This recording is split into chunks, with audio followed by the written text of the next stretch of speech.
Shalom, shalom, bien-aimés dans le Seigneur, c'est votre bien-aimé, le frère Kale Kabasele Badimou, en direct de l'église La Grâce de Dieu, Paris-France. Béni soit le Très-Haut, béni soit le véritable Dieu, béni soit le Père et le Dieu de notre Seigneur Jésus-Christ. Bien-aimés, nous sommes une église locale située au 12 square Gérard Philippe. Nos horaires de culte n'ont pas changé, c'est toujours de 10h à 12h. Bien-aimés dans le Seigneur, c'est une joie, c'est un bonheur de recevoir aussi de nouveaux invités. Pour ceux qui veulent venir et participer avec nous à un moment de culte et d'adoration, veuillez me contacter sur le numéro de téléphone qui est marqué dans la description de cette vidéo. Mais avant toute chose, bien-aimés, recommandons cet instant entre les mains de l'Esprit Saint. Que le Père Tout-Puissant puisse être avec nous et que nous puissions écouter la parole de Dieu avec un cœur ouvert et prêt à recevoir le message d'aujourd'hui. Béni soit le Père, béni soit le Dieu très haut, béni soit le Dieu et Père de notre Seigneur Jésus-Christ. Nous te rendons grâce en ce dimanche 19 mai 2024. Tu nous as donné le souffle de vie, tu nous as donné l'être, le mouvement et le corps. C'est pour cela, Père, en ce matin, nous sommes là pour entendre et partager ta bonne nouvelle. Père Tout-Puissant, Père éternel, que ton Esprit Saint me conduise et que je puisse faire l'œuvre de Dieu selon ta volonté et non selon la mienne. Que tous ceux qui auront l'occasion d'écouter, d'entendre ce message, qu'ils puissent la mettre en pratique et que ta bénédiction soit dans leur vie. Père Tout-Puissant, nous ne pouvons rien faire sans ton Esprit Saint. Père, que ton Esprit Saint puisse convaincre ce message à toute personne qui aura l'occasion de l'entendre et de l'écouter. Merci Père, nous te rendons grâce au nom de Jésus-Christ. Amen, amen. Bien-aimés, n'oubliez pas de vous abonner, n'oubliez pas de partager, n'oubliez pas de commenter et n'oubliez pas de liker le message. Nous continuons notre message de l'année de la grâce. Le Seigneur Jésus-Christ est face à cette génération. Lorsque nous disons le Seigneur Jésus-Christ est face à cette génération, c'est face à la génération actuelle. La génération actuelle de ce monde. Donc, les temps des nations. Dans les temps des nations, il y a le peuple d'Israël, il y a l'Église et il y a les nations, c'est-à-dire les nations païennes. Le thème de ce matin, le thème c'est la restauration du peuple d'Israël. La restauration du peuple d'Israël. Plus précisément, nous parlerons de la sanctification du nom de Dieu. Comment est-ce que le nom de Dieu doit être sanctifié? Donc, pourquoi nous parlons de la restauration? Parce qu'en ce moment, avec ce qui se passe au niveau de la guerre que Israël mène, j'ai entendu beaucoup de réactions des chrétiens. J'ai suivi beaucoup de réactions. Et le temps des nations aussi, c'est un enseignement qui permettra de recadrer et de remettre les choses en place, selon la doctrine, selon la parole de Dieu. Donc, lorsque nous parlons restauration d'Israël, nous devons d'abord savoir pourquoi est-ce que Israël doit être restauré.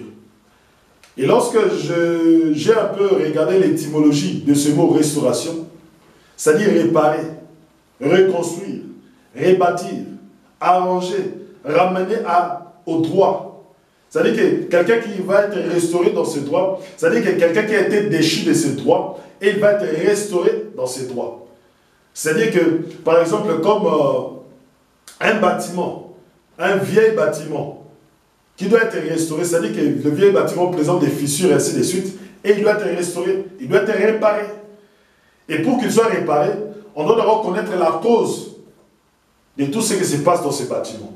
C'est de même que quand quelqu'un veut être restauré dans ses droits, on doit aussi connaître la cause pourquoi il a été déchu de ses droits. Pourquoi on a enlevé ces droits-là. Alléluia. Donc, quand nous parlons de la restauration d'Israël, nous n'insultons pas le peuple d'Israël. Mais par contre, nous les encourageons dans une certaine voie. Nous les fortifions, nous disons, vous êtes le peuple élu. Mais vous devez comprendre que quand vous êtes le peuple élu, vous êtes déchus de vos droits. Alléluia. Vous êtes déchus de vos droits. Et pour que vous puissiez reprendre vos droits en tant que peuple élu, on doit vous restaurer. Et celui qui restaure le peuple d'Israël, c'est qui? C'est l'Éternel, le Dieu de leur père, le Dieu d'Abraham. Donc, vous devez savoir que la restauration, c'est par Dieu. Et vous devez savoir pourquoi est-ce qu'on doit être restauré. Quand on commence quelque chose, quand vous dites restauration, ok. Mais on doit savoir pourquoi vous devez être restauré. Qu'est-ce qui a fait que vous devez être déchu de votre autorité, de votre position? Qu'est-ce qui fait que vous êtes dans cette position? Vous êtes dans la, dans la désolation, dans la destruction quasi totale. On doit connaître la raison. Et c'est ça qui amène ce thème, la restauration du peuple d'Israël, afin que le peuple de Dieu puisse comprendre ce qui se passe en ce moment avec Israël. Il n'y a pas à confronter Israël et l'Église. Non. L'Église a un autre niveau, parce que l'Église est déjà entrée dans l'alliance, la nouvelle alliance, qui a été faite par Jésus-Christ. Mais Israël charnel doit aussi entrer dans cette nouvelle alliance. Or, lorsque Israël entrera dans cette nouvelle alliance, c'est ça qu'on appelle la restauration du peuple d'Israël. C'est ça qu'on appelle la restauration d'Israël. Alléluia. Bien-aimés, les causes d'abord. Les causes. Commençons par Ézéchiel chapitre 36, à partir du verset 17 jusqu'au verset 20. Les causes pour lesquelles Israël a été délabré, les causes pour lesquelles Israël est dans la désolation, les causes pour lesquelles Israël est devenu désert. Lorsque je dis désert, ça dit qu'il n'y a pas la présence de Dieu, il n'y a pas la vie. Même l'histoire de ce qu'on appelle l'histoire des ossements d'Ézéchiel. Je pense que, si possible, on devra la lire. Ézéchiel chapitre 36, à partir du verset 17 jusqu'au verset 20. Gloire à Dieu pour ce moment de la parole. À partir du verset 17 jusqu'au verset 20. Rapproche-les ensuite, l'un de l'autre, pour t'en faire un seul morceau, qu'il ne fasse qu'un dans ta maison. Et lorsque les fils de ton peuple te diront, ne vas-tu pas nous indiquer qu'est-ce que cela signifie pour toi? Dis-leur, ainsi parle l'Éternel. Voici que je vais prendre le bois de Joseph, qui est dans la main d'Éphraïm, avec les bois de la tribu d'Israël, qui lui sont associés, pour les placer contre le bois de Juda. J'en ferai un seul morceau de bois et ils seront un dans ma main. Ça veut dire que lorsque Dieu parle de la restauration, la première des choses que nous voyons d'abord que le royaume d'Israël est divisé. Alléluia. Nous voyons la première des choses, que le royaume d'Israël est divisé. Or, quand nous parlons de la restauration, c'est-à-dire que nous devons ramener le royaume d'Israël en un seul morceau. Et pourquoi cela est divisé? C'était à cause du roi Salomon. Le péché du roi Salomon a fait que le royaume a été divisé. Et maintenant, pour que nous puissions restaurer Israël, nous devons d'abord ramener tout le monde uni en un seul lieu. Dieu va ramener Éphraïm, il dit ceci.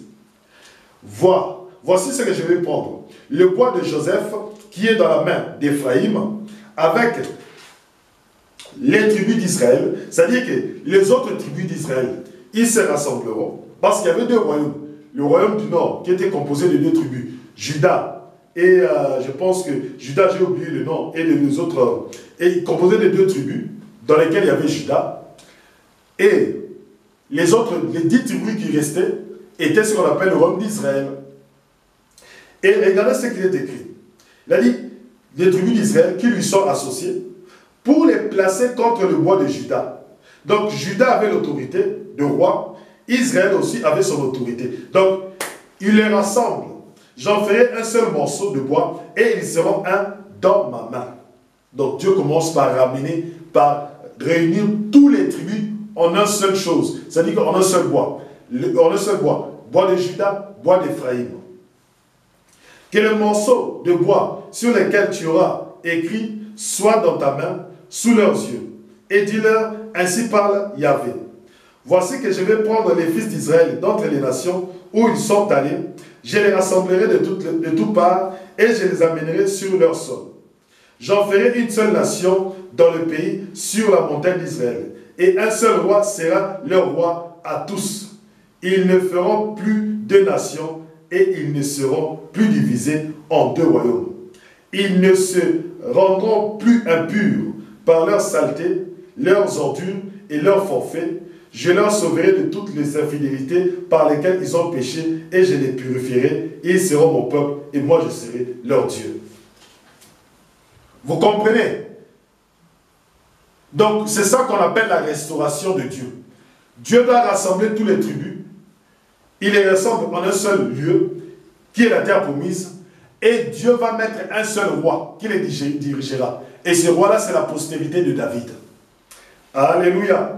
Comprenez bien cela. Et mon serviteur David sera roi sur eux. Il aura pour eux tous un seul berger. Ils marcheront sur mes règles, ils observeront mes ordonnances et les exécuteront. Voilà ce que Dieu appelle la restauration du peuple d'Israël. Voilà ce que Dieu appelle la restauration du peuple d'Israël. Donc ce n'est pas que lorsque je vois les Israélites parler que dire Dieu est en train de nous restaurer, Dieu est en train de nous ramener sur la terre promise. Non. Il faut comprendre une chose. Que lorsque Dieu parle de la restauration, il parle selon ses promesses. Il parle selon ses prophéties. Ce n'est pas parce que vous retournez dans la terre promise que vous êtes restaurés. Ce n'est pas parce que vous retournez dans la terre promise que toutes les tribus sont réunies. Alléluia. Peuple d'Israël, écoutez très bien. Église, écoutez très bien. Parce que vous devez regarder Israël comme un exemple. Israël est en train de dire ceci. Comme je retourne dans la terre promise, c'est que je suis en train d'être restauré. Non. La véritable restauration, selon la prophétie d'Ézéchiel, c'est de réunir tous les tribus en une seule nation. Il n'y aura plus de deux nations. Or, à l'heure actuelle, les Samaritains et les Juifs ne s'entendent pas. Alléluia. À l'heure actuelle, les Samaritains qui représentent le royaume d'Israël et les Juifs qui représentent Juda ne s'entendent pas. Ils ne sont pas un. Ils ne sont pas unis. Ils n'ont pas de roi. Alors comment pouvez-vous nous dire, nous à l'église, comment pouvez-vous dire, Israélites, que vous êtes en train d'être restaurés? Non, vous n'êtes pas en train d'être restaurés.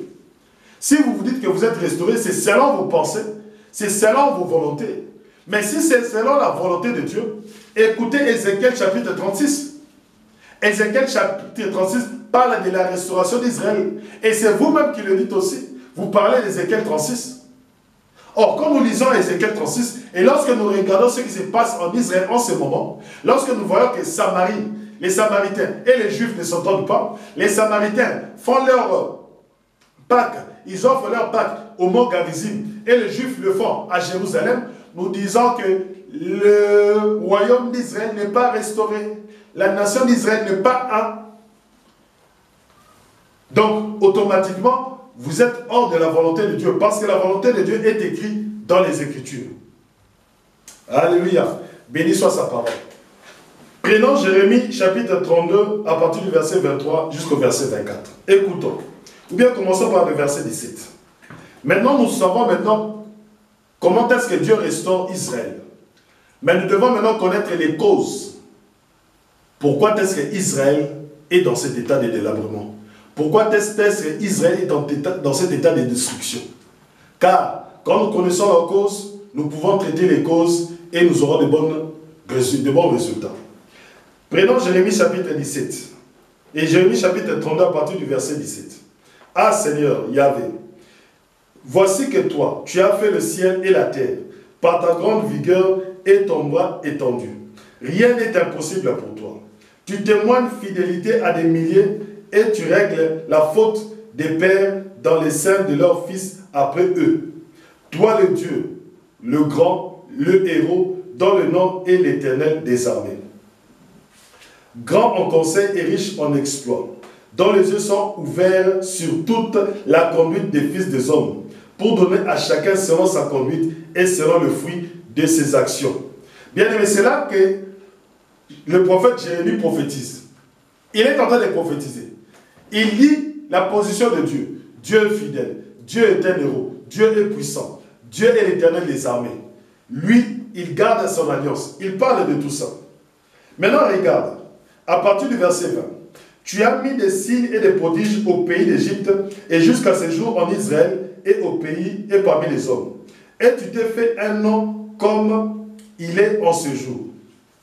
Tu as fait sortir ton peuple d'Israël, du pays d'Égypte, par des signes et par des prodiges, d'une main forte et d'un bras étendu, et par grandeur, à grande terreur.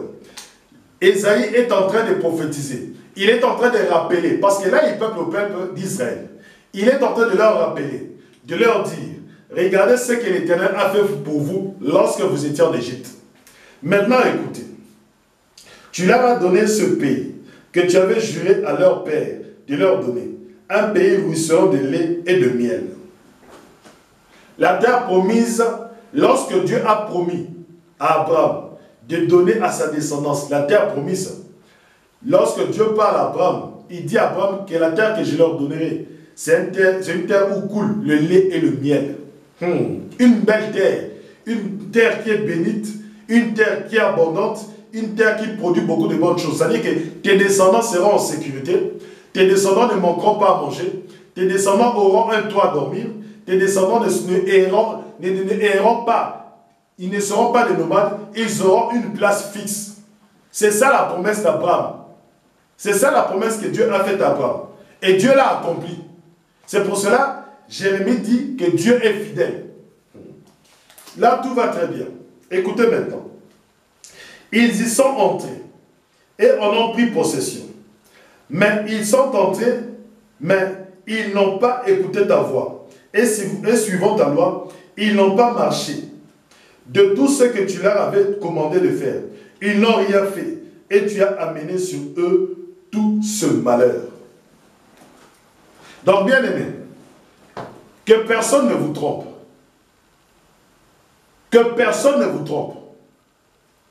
L'État d'Israël aujourd'hui, celui qui a amené tous ces malheurs-là, ce n'est pas une autre personne.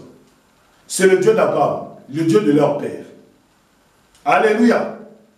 Si Israël est dans cet état aujourd'hui, celui qui a amené ces malheurs-là, c'est Dieu lui-même. Et pourquoi? Il a dit ceci. Ils sont entrés et on a pris possession. De quoi? De la terre promise. Mais ils n'ont pas écouté ta voix et suivant ta loi, ils n'ont pas marché. Et tout ce que tu leur avais commandé de faire, ils n'ont rien fait. Donc ils sont entrés dans la terre promise et ils se sont dit, voilà, c'est à nous maintenant la terre, on fait ce qu'on veut. Ils n'ont pas obéi à Dieu. Ils ont péché devant Dieu. Continuons maintenant au verset 24. Voici que les remblais atteignent la ville pour la prendre. Et au moyen du glaive, de la famine et de la peste, la ville va être livrée aux mains des Chaldéens qui combattent contre elle. Ce que tu as dit s'accomplit, et tu le vois. Et c'est toi qui m'as dit, Seigneur éternel, achète les champs à prix d'argent et prends des témoins. Alors que la ville est livrée aux mains des Chaldéens. Jérémie ne comprend pas. Dieu dit à Jérémie, Jérémie achète une terre. Jérémie achète une terre. Mais Jérémie revient encore vers Dieu. Il dit à Dieu, mais tu me dis d'acheter une terre. En ce moment, Jérusalem est encerclée. En ce moment, Jérusalem est dans la peste, dans la famine, dans la guerre. Là, il y a des ennemis qui viennent, les Chaldéens, pour nous tuer. Et en plus, tu me dis de prophétiser que les Chaldéens posséderont, prendront la ville de Jérusalem, prendront Israël, la terre promise. Mais ça me servira à quoi? D'avoir une possession, d'acheter une terre, si les Chaldéens viennent la détruire. Dieu dit, sache une chose, que comme les Chaldéens viennent là, c'est moi qui autorise. C'est moi qui ai dit aux Chaldéens de prendre la terre promise. C'est moi qui ai mis la peste, c'est moi qui ai mis la famine, c'est moi qui ai mis la guerre en Israël. C'est ça le problème avec des fois les Israélites. C'est ça des fois avec certains chrétiens qui sont aveuglés. Certains chrétiens messianiques. Ils ne veulent pas admettre que l'État d'Israël aujourd'hui, l'État d'Israël charnel aujourd'hui, c'est à cause de leur péché. Or qu'eux-mêmes étaient dans cet état-là. Ils ne croyaient pas qu'ils ont péché devant Dieu. Ils croyaient qu'ils sont les peuples élus. Et pour eux, comme ils sont le peuple élu, c'est-à-dire qu'ils sont saints. Ah non! Ah non! Ce n'est pas parce que tu es la descendance charnelle d'Abraham que tu es saint. Ah non, ça c'est non. Vous devez comprendre pourquoi est-ce que Dieu doit vous restaurer. La restauration commence par la repentance des péchés. La restauration commence par apprendre et savoir pourquoi est-ce qu'on est dans la désolation. Pourquoi est-ce qu'il y a la famine. Pourquoi est-ce qu'il y a la peste. Pourquoi est-ce qu'il y a la guerre. C'est parce que vous avez péché. Et quelques-uns me diront, mais frère Calais, ça c'était à l'époque de qui? De Jérémie. C'était à l'époque des Chaldéens. Aujourd'hui, les Chaldéens, on ne sait pas qui ils sont. Mais bien aimé, vous ne comprenez pas. Vous ne connaissez pas l'alliance que vous avez faite avec Dieu. Vous ne connaissez pas l'alliance que vous avez faite avec Dieu. Si vous connaissez l'alliance que vous avez faite avec Dieu, écoutez. C'est que Jérémie dit, au verset 19, grand en conseil et riche en exploit, dont les yeux sont ouverts sur toute la conduite des fils d'hommes, pour donner à chacun selon sa conduite et selon le fruit de ses actions. Attends, ce n'est pas ça. Non, c'est Ézéchiel. Revenons dans Ézéchiel. Ézéchiel chapitre 36. Écoutez, ça c'est très important. Écoutez, Ézéchiel 36, à partir du verset 17. Ou verset 17. Verset 17. Okay. Ah non. Ah, je ne retrouve pas. Je ne retrouve pas. Attendez. Ah, je ne retrouve pas. Bon, prenons Exode chapitre 20. Je pense que c'est dans Exode chapitre 20. Exode chapitre 20. Ceux qui me disent, frère Calais, moi je n'étais pas à l'époque de Jérémie, ni de l'époque d'Ézéchiel. Pourquoi est-ce que moi je dois subir tout ça en tant qu'Israélite? Pourquoi moi je dois subir tout ça? Exode chapitre 20, à partir du verset 6. Écoutez ce que l'Éternel dit. À partir du verset 6. Tu ne te prosterneras, à partir du verset 5, tu ne te prosterneras pas devant eux et tu ne les serviras pas. Car moi, l'Éternel ton Dieu, je suis un Dieu jaloux, châtiant la faute des pères sur les fils, sur la 3e génération et sur la 4e génération. Donc, en tant qu'Israélite, en tant que descendant d'Abraham, quand vous êtes dans l'alliance de Dieu, avec Dieu, dans l'alliance de la loi, sachez une chose, que la faute de vos pères retomberont sur vous. La faute de vos grands-pères retomberont sur vous. La faute de vos arrière-grands-pères retomberont sur vous. La faute de vos arrière-grands-pères retomberont sur vous. Donc ne me dites pas que frère, qu'à autant de Jérémie, je n'étais pas là. Autant de Moïse, je n'étais pas là. Autant d'Ézéchiel, je n'étais pas là. Autant d'Osée, je n'étais pas là. Autant d'Amos, je n'étais pas là. Ne me dites pas. Parce que l'état où vous êtes aujourd'hui, c'est les conséquences de tout ce que vos pères ont fait. C'est les conséquences des fautes, de tous les péchés que vos pères ont fait. C'est pour cela, moi, je vous annonce la repentance. Quand quelqu'un comprend maintenant pourquoi est-ce que le frère Calais annonce la repentance aux Israélites, il va s'asseoir et va dire, oui, le frère Calais a raison. À cause de l'alliance, l'alliance punit les fautes des pères aux fils, de génération en génération. Donc tu ne peux pas être exclu. C'est-à-dire que lorsque tu nais, automatiquement, la faute de tes parents vient sur toi. Le péché de ton père vient sur toi. En tant qu'Israélites, nous les païens, les nations, eux, le péché qu'ils font, de génération en génération, c'est par nature. C'est la nature adamique. Mais vous, c'est par alliance. Alléluia. Osée chapitre 6. À partir du verset 1er jusqu'au verset 6. Ça, ce sont vos prophètes. Là, je ne suis pas dans le Nouveau Testament. Non, frère, quand tu es dans le Nouveau Testament, nous ne croyons pas au Nouveau Testament. Ça, ce sont les prophètes qui ont parlé à Israël. À partir du premier verset. Osée chapitre 6, à partir du premier verset. Osée chapitre 6, à partir du premier verset. Venez et revenons à l'Éternel. Il a déchiré, il nous guérira. Il a frappé, il pansera nos plaies. Il nous fera revivre après 2 jours. Le 3e jour, il nous relèvera. Et nous vivrons devant lui. Connaissons, appliquons-nous à connaître l'Éternel. Son apparition est certaine comme celle de l'aurore.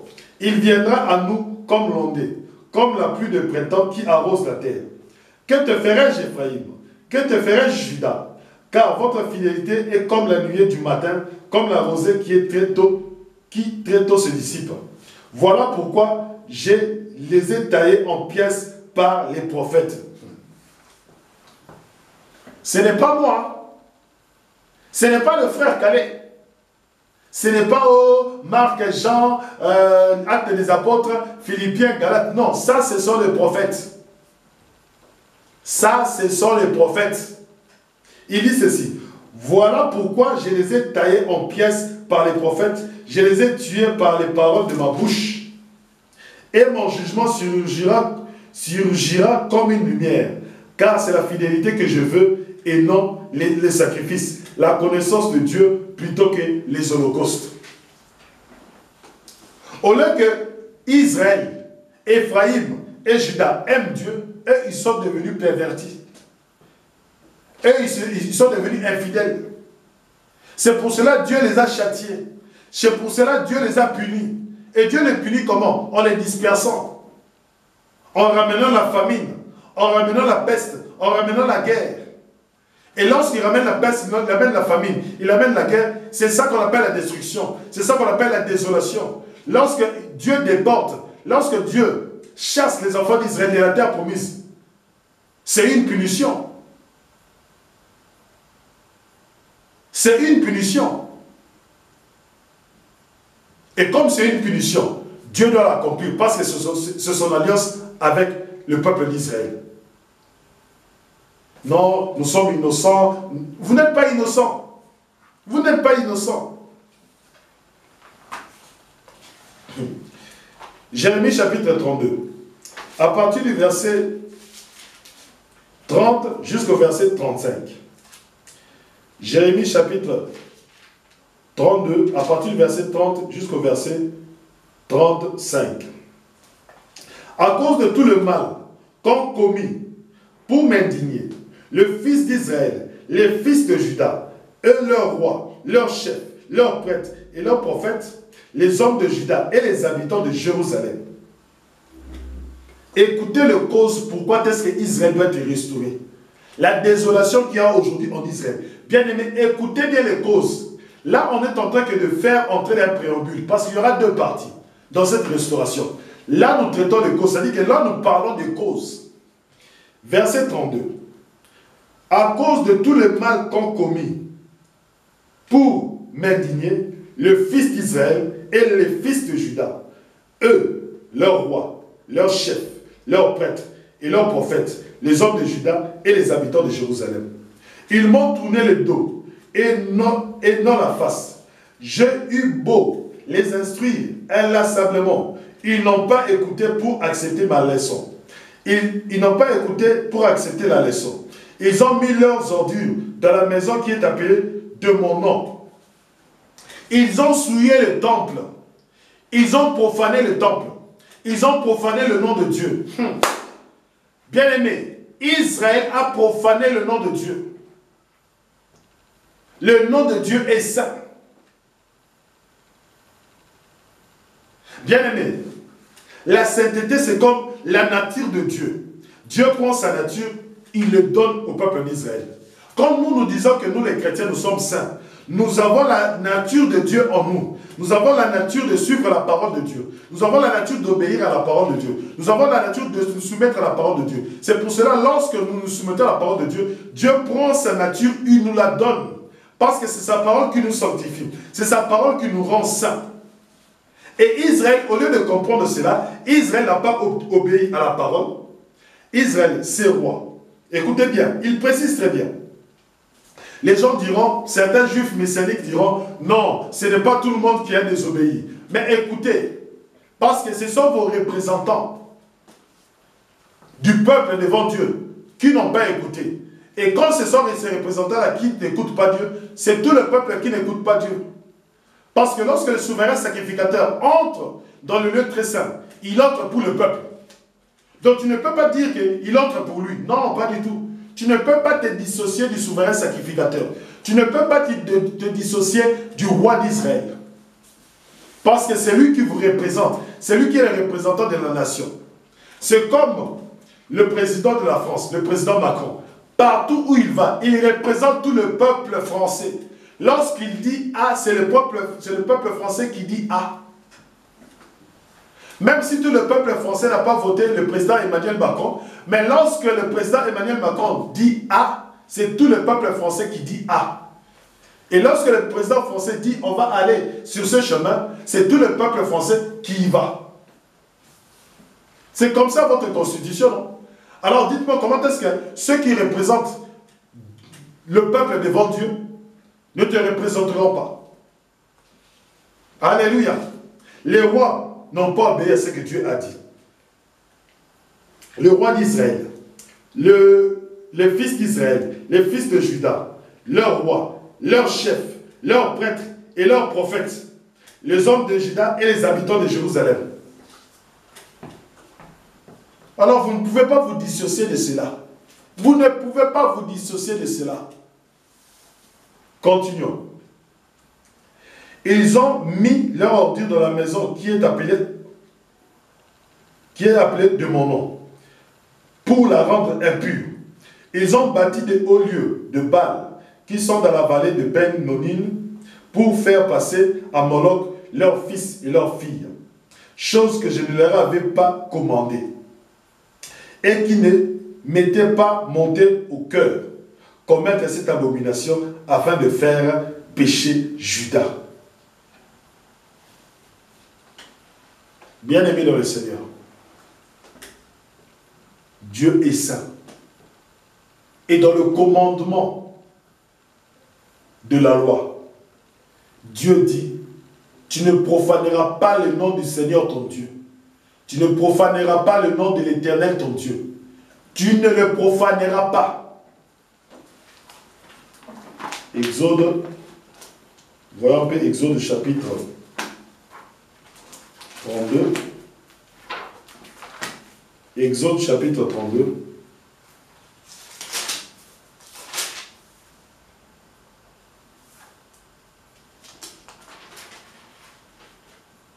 Exode chapitre 32.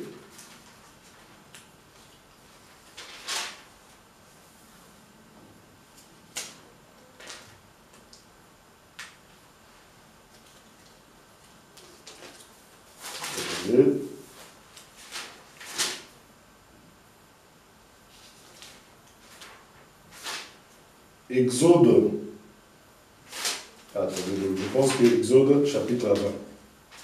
Je pense que Exode chapitre 20, voilà. Exode chapitre 20. Écoutez bien.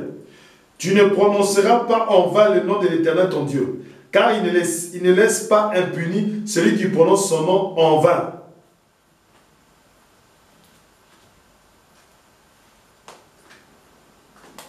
Alléluia. Bien-aimés dans le Seigneur. Maintenant, nous connaissons la cause. La cause de la destruction, de la désolation d'Israël. Israël a profané le nom de Dieu. Israël a sali le nom de Dieu. Israël a profané le nom de Dieu parmi les nations. Israël a profané le nom de Dieu parmi les nations. Ézéchiel chapitre 36. Nous allons toujours revenir au niveau des prophètes. Ézéchiel chapitre 36.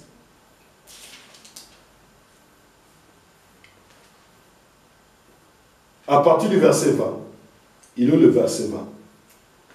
Arrivés parmi les nations où ils sont allés, ils ont profané mon saint nom en faisant dire à leur sujet, c'est le peuple de l'Éternel, c'est le peuple de l'Éternel, de son pays ils sont sortis. Mais j'ai eu compassion de mon saint nom, que la maison d'Israël profanée parmi les nations où elle était allée.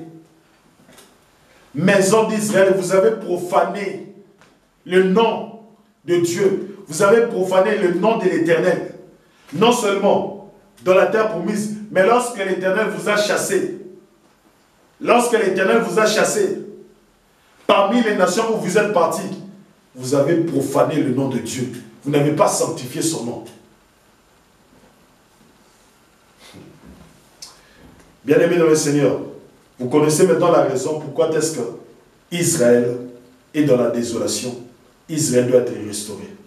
Ça, c'est la première partie. Et maintenant, nous parlerons de la restauration véritable dans la deuxième partie. Père éternel, Père tout-puissant, que ton nom soit béni, que ton nom soit glorifié. Merci encore pour cette belle parole. Tout ce que nous demandons, Père, c'est la repentance. Tout ce que nous demandons, Père, c'est la repentance. Que ton Esprit Saint puisse convaincre ceux qui ont écouté cette parole. Que ton nom soit béni et glorifié. Au nom de Jésus-Christ, je bénis cette semaine. J'ai ainsi prié. Amen, amen, amen. Bien-aimés dans le Seigneur, je vous dis à dimanche prochain. Nous continuerons la deuxième partie de la restauration du peuple d'Israël.